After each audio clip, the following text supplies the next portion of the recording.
sou lerda nessas. Começar agora. Pode só repetir, irmã, o capítulo para que as pessoas que estão assistindo possam. Lucas 5, do Lucas. versículo 1 ao 11.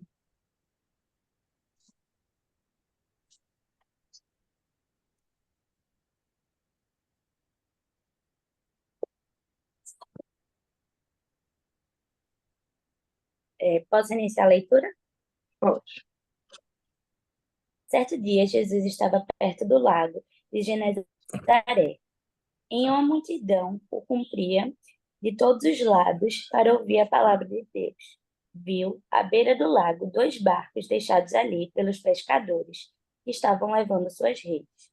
Entrou num dos barcos, o que pertencia a Simão, e pediu-lhe que o afastasse um pouco da praia. Então sentou-se no barco e ensinava ao povo. Acabado de falar, disse a Simão: Vá para onde as águas estão mais fundas, e todos lancem as redes para a pesca. Simão respondeu: Mestre, esforçamo-nos a noite inteira e não pegamos nada. Mas, porque és tu que estás dizendo isso, vou lançar as redes.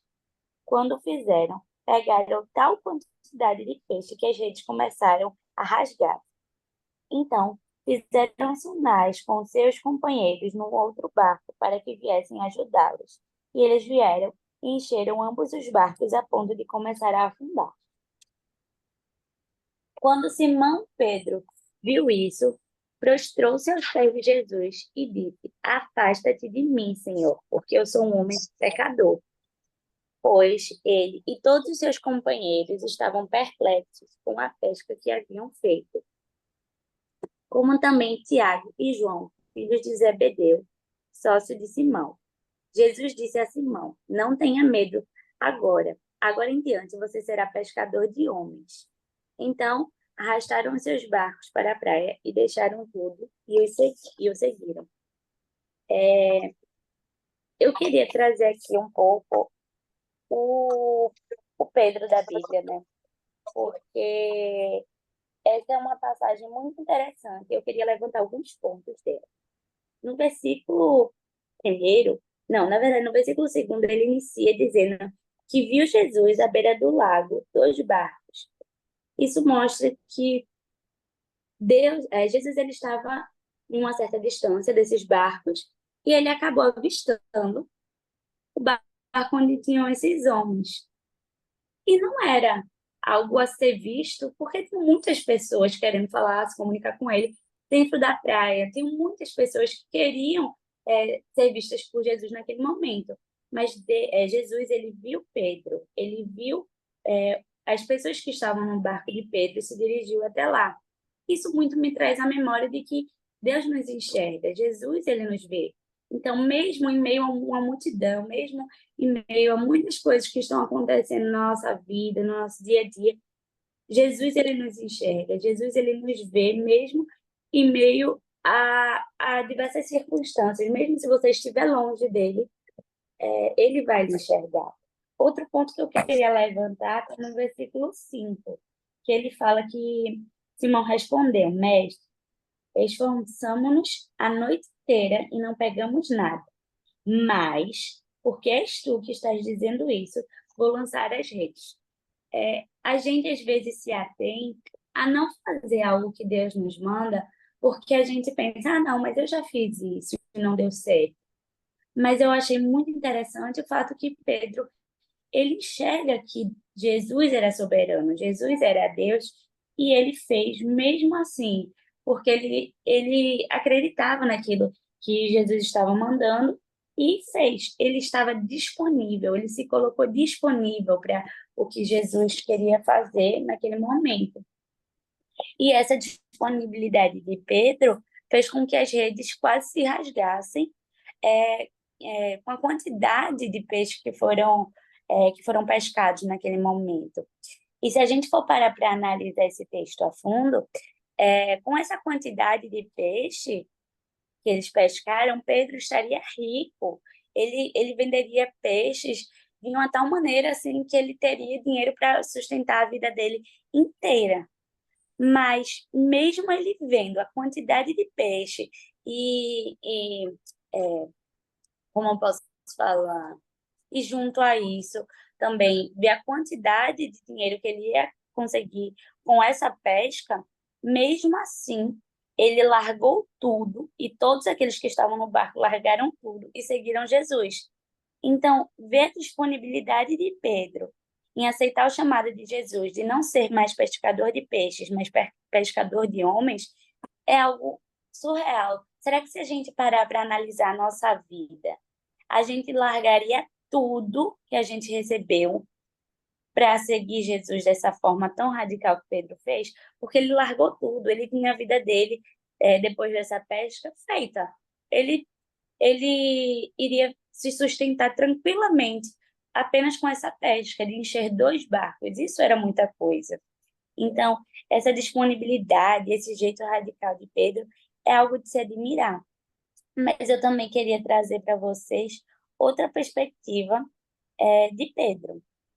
Eu queria trazer para vocês a perspectiva do Pedro que ele também foi o Pedro que negou Jesus.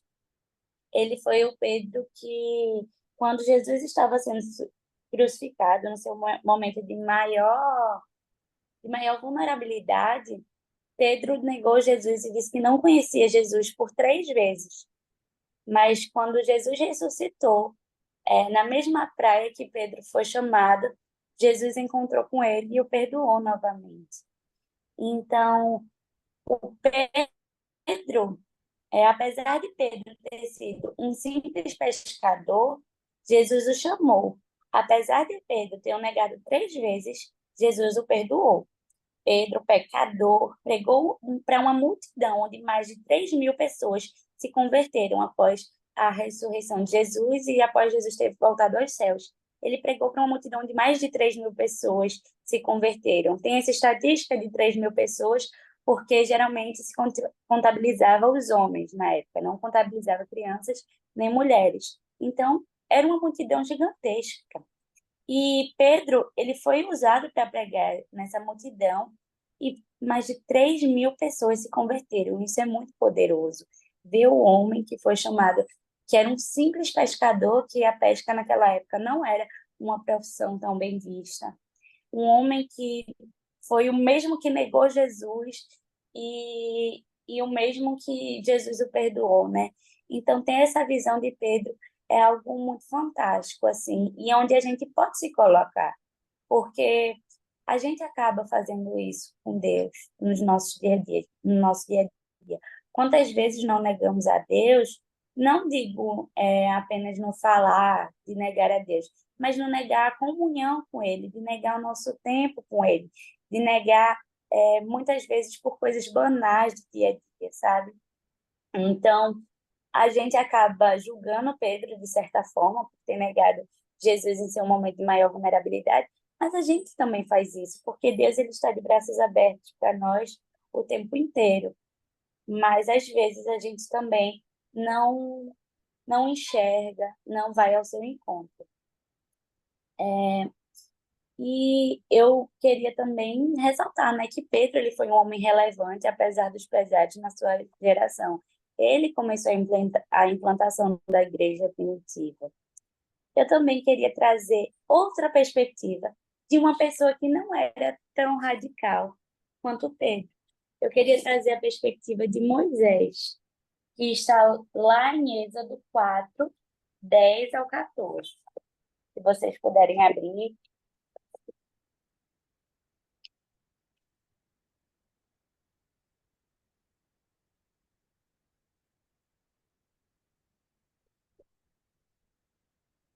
Posso começar?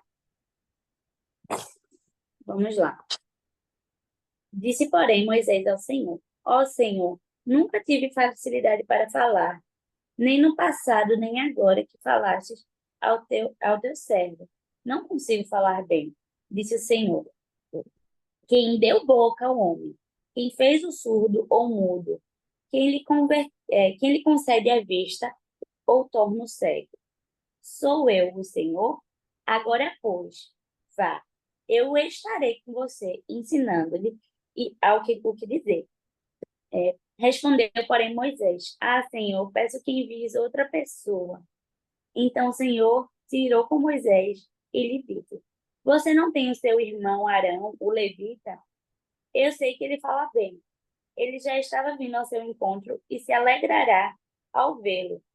Você falará com ele e lhe dirá o que ele deve dizer. Eu estarei com vocês quando falarem e direi o que fazerem. Assim como Deus fala ao profeta, você falará ao seu irmão e será o seu porta-voz diante do povo. É muito interessante ver essas duas personalidades, né? A personalidade de Pedro, de uma pessoa totalmente radical, que não pensa duas vezes a fazer o chamado, e a personalidade de Moisés, que ele titubeou várias vezes, ele não se achava capaz, ele não se achava digno, mas algo a ressaltar desse texto é que Deus ele fala exatamente assim no versículo 11: Quem deu boca ao homem? Quem fez o surdo ou mudo? Quem concedeu vista ou torna cego? Não sou eu, o Senhor? E é exatamente isso. Às vezes nós achamos que nós devemos cumprir o chamado de Deus pelo que nós fazemos, pelas nossas capacidades, pela nossa eloquência, pelo que nós sabemos, muitas vezes pelo nosso conhecimento, mas não. Deus ele não está interessado no que você é bom, no que você faz. Deus está interessado em te usar independente das suas qualidades, independente das suas capacidades. Deus ele não está interessado na sua capacidade, mas sim na sua disponibilidade. O que Pedro, como um pescador, podia oferecer a Deus? Nada.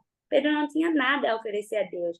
Pedro, se a gente for reparar, os pescadores naquela época eram pessoas totalmente sem instrução, totalmente longe do intelecto. Então, Deus, ele usou Pedro para pregar para mais de 3.000 pessoas e converteu mais de 3.000 pessoas. Então, não era sobre a capacidade de Pedro, mas era sobre Deus em Pedro. Então, nós acabamos olhando para nós mesmos e pensando que Deus ele vai usar das nossas capacidades para fazer a boa obra dele. Não, ele vai usar para além das nossas capacidades. Ele vai nos usar de uma forma que nem nós imaginamos que conseguiríamos fazer. Mas isso é claro, porque por nós mesmos não conseguimos fazer nada. É simplesmente Deus agindo em nós. Porque eu não sei se vocês conhecem, mas João Calvino ele vai dizer que João Calvino foi um reformador na implantação da Igreja Protestante e da Reforma Protestante, e ele traz algo que é sensacional, que ele diz: se existe algo em mim bom, é Cristo, porque eu sem Cristo, eu estou parafraseando a frase dele, mas se existe algo bom em mim é Cristo, e o que não há bom em mim sou eu mesmo. E é exatamente isso. Em nós mesmos, não temos nada de bom a oferecer a Deus. Se temos algo bom, é Deus em nós. Então, é a misericórdia dele através da nossa vida. Porque somos pecadoras, somos falhas, somos imperfeitas, mas a graça de Deus que está sobre as nossas vidas, ela nos redime, ela, ela nos torna nova criatura, ela nos faz ter uma visão aberta do Espírito Santo, para a gente poder olhar coisas simples como o amanhecer, coisas simples como a natureza, poder redimir essas coisas. Então, é assim com a palavra de Deus. É assim quando ele nos usa. Ele nos usa para além da nossa capacidade. E algo que vale ressaltar nesse texto é essa questão, que Deus ele disse que estaria com Moisés e com Arão. Deus disse que falaria por meio de Moisés e de Arão. E Moisés, ao contrário do que algumas pessoas acreditam, Moisés não era gago. É porque Moisés ele vinha de uma região onde falava uma língua e Deus o convocou para falar para outro povo que não falava essa língua. Na verdade, Moisés, ele falava, ele compreendia a língua, mas fazia muitos anos que ele não falava, que ele não se comunicava com as pessoas desse mesmo dialeto. Então, ele estava muito receoso, porque ele não sabia como ele ia passar a mensagem, se ele ia gaguejar, se ele não ia se lembrar de algumas coisas, mas o irmão dele, ao contrário, falava muito bem, era muito eloquente. Então, Deus ele não quer saber se você vai saber falar para aquele povo. Deus não, tá não quer saber se é, você tem eloquência para falar com alguém de um alto escalão. Deus não tá interessado nisso. Deus só quer lhe usar, independente de como você vai fazer, porque é Ele que vai fazer através de você. Então, eu queria trazer, né, a essa perspectiva de duas pessoas totalmente diferentes e como a gente pode aplicar isso na nossa vida. Será que eu sou mais Pedro? Será que eu sou mais Moisés? Independente de quem você se identificar, saiba que nunca vai ser por você, mas sim por Deus na sua vida. Que Deus ele vai levantar, independente se você é tímido, independente se você é mais extrovertido. Deus ele vai usar a sua vida independente das suas capacidades e das suas características. E outra coisa que eu queria trazer para vocês é uma frase muito linda. Antes de eu falar essa frase, eu queria só ler algo que eu coloquei aqui no estudo. Quantas vezes não somos como Moisés, rejeitando o chamado do Senhor? Ao contrário de Pedro, que largou tudo e foi, Moisés ficou mais receoso. A Bíblia nos mostra pessoas diferentes, uma das outras, mas algumas com o mesmo propósito. Existem pessoas como Moisés, mas também existem como Pedro. Existem pessoas até como Jonas, que mesmo por meio de uma pregação mal-humorada, foi usado para redimir a cidade de Nínive. E isso é muito poderoso, porque a Bíblia ela nos traz diferentes personalidades e o Senhor, ele usa essas diferentes personalidades para redimir o seu povo, para construir aliança com o seu povo. Isso é muito lindo, né? Se a gente for reparar um pouco a fundo a história de Jonas, ele foi chamado para pregar a cidade de Nínive, que era uma cidade totalmente corrompida, uma cidade totalmente hostil, entregue totalmente aos poderes perversos. E Jonas não queria de jeito algum ir para aquela cidade, né? Ir para aquele povo. E Deus manda Jonas para aquele povo.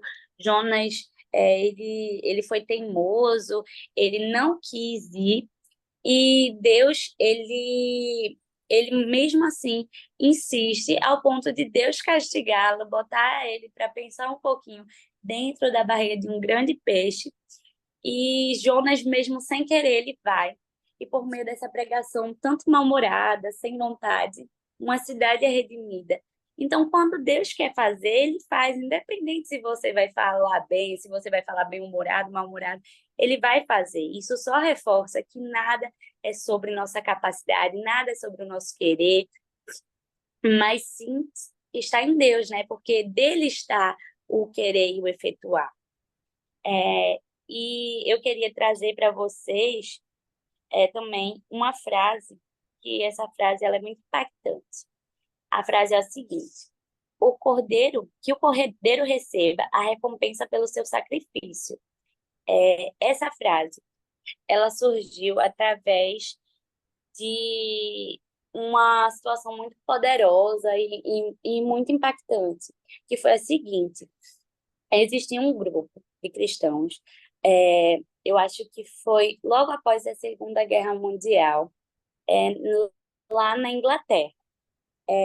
As pessoas estavam carentes da palavra do Senhor, porque foi um tempo muito complicado. A Segunda Guerra Mundial demandou que algumas pessoas fossem para a guerra, lutar, e algumas pessoas careciam da palavra do Senhor. Foi um tempo de avivamento na Europa e principalmente na Inglaterra. E esse grupo dos moravianos, eles pregavam e eles eram missionários. E eles sentiram no Senhor de irem para uma tribo indígena que era totalmente afastada, que era totalmente reclusa, que você tinha um acesso extremamente restrito. Na verdade, o acesso era quase que impossível. E alguns jovens moravianos, eles se colocaram à disposição de ir para essa aldeia indígena e pregarem o evangelho para aquelas pessoas que desconheciam o evangelho. E existem até hoje aldeias nessa situação. Deus tem levantado missionários para alcançar lugares assim, mas a gente vê nessa situação hoje com muita diversificação de tecnologia, uma diversidade, uma acessibilidade muito maior do que naquela época. E eles foram mesmo assim, mesmo sem saber se voltariam. Na verdade, minto eu, eles não voltariam, porque a única forma deles irem para aquela aldeia era eles se entregando como escravos, ou seja, eles não tinham possibilidade de volta. Eles só poderiam ir para aquela região se entregando como escravos. E isso é muito impactante, porque Jesus ele se entregou como sacrifício, como um cordeiro perfeito, e ele foi sacrificado. E ver que pessoas foram dispostas a fazer algo semelhante, sabe? Se entregar a Deus como ele se entregou para eles.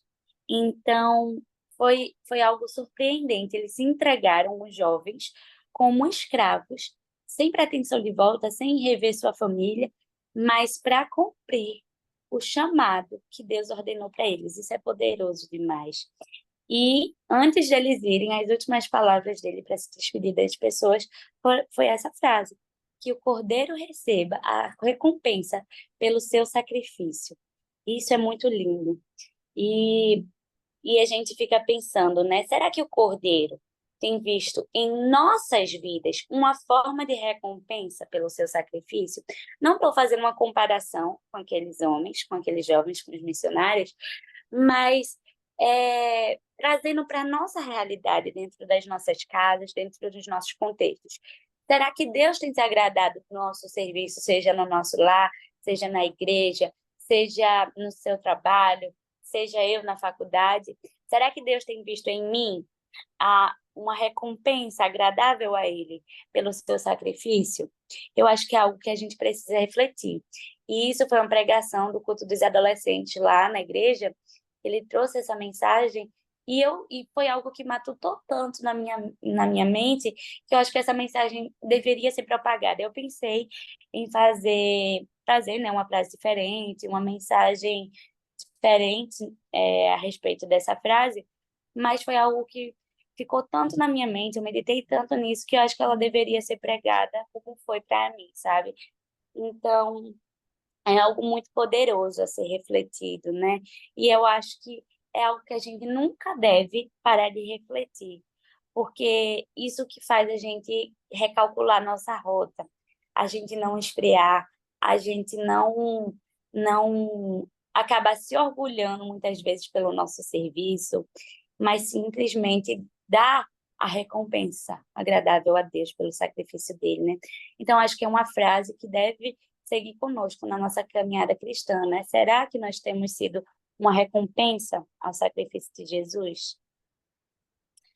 E a gente tem que refletir também uma coisa. Eu queria lançar essa pergunta para vocês, não precisam responder, mas é algo bem interessante a se pensar a respeito do que eu trouxe para vocês, né? Vocês se acham insuficientes ou incapazes para cumprir o chamado de Deus, que é pregar o evangelho? Porque esse chamado ele está disponível para todos, não é para alguns, é para todos, porque a conversão vem pelo falar. Então, será que nós nos sentimos dessa maneira, né? Incapazes, insuficientes? E porque é algo sério, né? Pregar a palavra do Senhor, mas ao mesmo tempo é algo simples. E é algo que pode ser feito não em, é, em um púlpito, mas está disponível para você fazer com um amigo, uma pessoa próxima sua, até pessoas da sua família. Então, eu queria trazer a resposta, né, para essa pergunta. A resposta para essa pergunta é que você tem que entender que Deus ele não está interessado nas suas capacidades, mas sim em você usar a sua disponibilidade para cumprir aquilo que ele te chamou.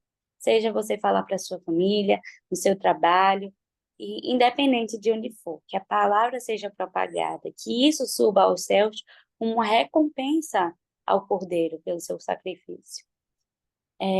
Você não precisa fazer algo grandioso para ser relevante. Pedro, por exemplo, era pescador. Você pode ser relevante para o reino independente do que você faz, seja como estudante, trabalhador, dona de casa, adulto, adolescente ou criança. Deus ele levanta quem ele quer, na hora que ele quer, como ele quer. Basta você se colocar disponível. E eu queria lançar outra pergunta. Você acredita que Deus precisa de você para a expansão do reino? A resposta para essa pergunta é não. Pode ser duro de ouvir, mas Deus não precisa de você. Você que precisa de Deus. Deus não precisa de você porque Ele é Deus. Ele pode fazer o que Ele quiser na hora que Ele quiser.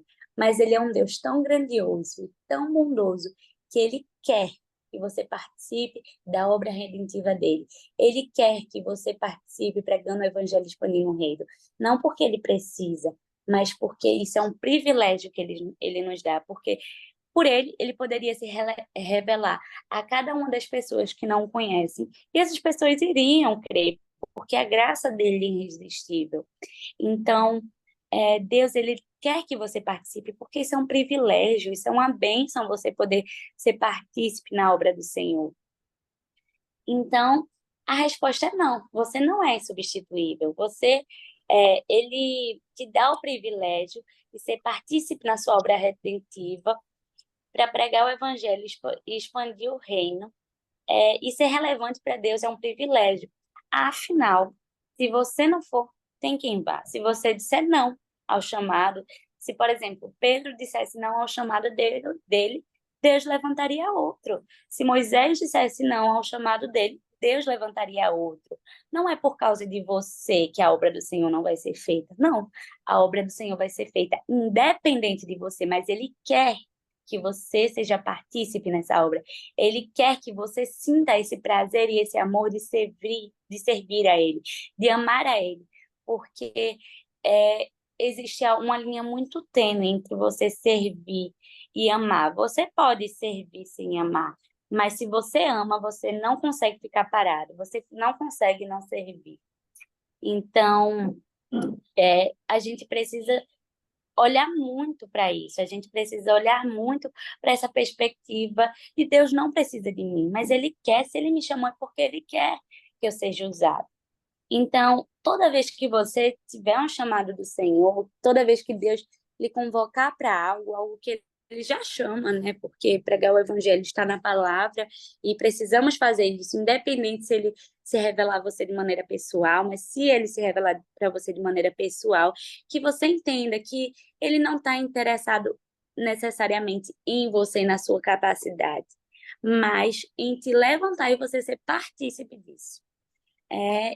E para finalizar, eu queria, né, lembrar para vocês que o mesmo Deus que chamou Pedro é o Deus que chama vocês.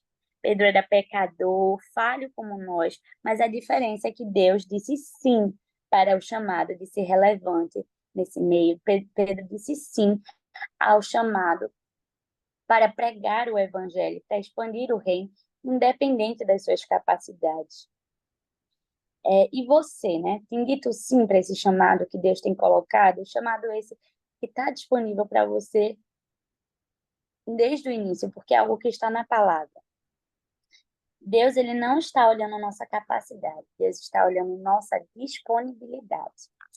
E eu queria encerrar nessa mensagem, mas eu espero que tenha frutificado em solo fértil no coração de cada uma e que Deus abençoe a semana de vocês, que de alguma maneira, alguma parte, talvez não tudo, dessa palavra tenha surtido efeito no coração de vocês, que vocês tenham se identificado. E é isso. Aleluia, glória a Deus. Eu estou aqui, eu fiquei anotando tudo. Maria Cecília, que maná vindo do céu. Tremendamente, o Senhor usou você de uma forma tremenda para abrir os nossos horizontes e deixou várias perguntas, vários questionamentos, que eu vou te agradecer por a oportunidade e todos que ouviram, que estão aqui presentes, os questionamentos eu achei tão impactante ao meu coração. Espero que também tenha, na verdade, penetrado no coração de vocês. Quando ela perguntou quem você é, Pedro, Moisés, e cada um com características de personalidade totalmente diferentes. E mesmo assim o Senhor usou todos os dois. E a pergunta, quem você é? Aí depois ela voltou lá para Jonas, também falou um pouco de Jonas. E no final ela lançou mais outras perguntas. Será que você é uma recompensa pelo sacrifício do nosso Cristo? E lançou mais perguntas. E eu estou aqui impactada. É suficiente, a gente não é autossuficiente, a gente não precisa ser, Deus não está preocupado com sua capacidade, mas sim com sua disponibilidade. Então, foi várias perguntas impactantes. No dia de hoje, eu estou aqui recebendo, tentando processar as informações. Mas que Deus continue abençoando sua vida de forma tremenda. Eu tenho certeza absoluta que Deus tem uma obra muito grande na sua vida. Não pare, continue marchando. Assim como o povo de Moisés, assim como Deus falou para Moisés, Moisés, no porquê clama, continue a marchar. E assim é com você, continue marchando. Deus tem uma grande obra na sua vida. Muito obrigado. Eu vou estar passando para a irmã Jailza, que eu não vi ela hoje. Aleluia. Glória a Deus. Aleluia. Irmã Jade. Aleluia. Glória a Deus. Eu não sei se ela está disponível, mas Oi, se já. Thay. Oi. Oi, Jade. Oi, Thay. Eu queria Deixa eu passar, ver só se tu tirar quer aqui do falar. grupo. Oi. Irmã Tayana tem que parar a gravação. Oi. Ah, meu Deus, eu péssimo. Eu vou gravar, parar aqui, Jesus.